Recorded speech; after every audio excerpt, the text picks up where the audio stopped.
மக்களே, இன்றைக்கி எங்கள் வீட்டில் வந்து கப்பக்கிழங்கு. ஆமாம், அது என்னடா கருப்பு கருப்பாக இருக்கும், கடுகு இதெல்லாம் போட்டு சாப்பிட்டா அது ஒரு டேஸ்ட்டாக இருக்கும். அதனால் போட்டு வச்சுருக்கோம். பாருங்கள், இவன் வந்து ரோஷன், இவர் பேர் ரோஷன். இவர் பார்த்தீங்கன்னா பயங்கரமாக சாப்பிடுவோம். இதை நான் பாருங்கள் எப்படி கொடுக்கணும். விட்டானா இந்த சட்டியை கூட கொடுத்தா கூட தின்றுவாப்பி. ஒரு அந்த மணி ஆள் நொறுக்கி விட்ருவாப்பி. அவர் கிழங்கெல்லாம் நல்லா கிழங்கு கேரட்டு அந்த மாதிரி ஐட்டமும் நல்லா சாப்பிடுவாப்பி. ஆமாம், இன்னும் கொஞ்சம் கொடுக்குறேன் பாருங்க. என்கிட்ட இப்படி தான் ஏமாற்றி வாங்கி தின்றுரும்.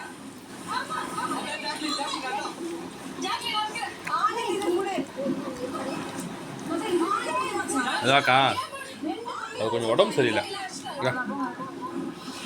அது கொஞ்சம் உடம்பு சரியில்லை, அதனால் கிழங்கு சாப்பிட்டோம்.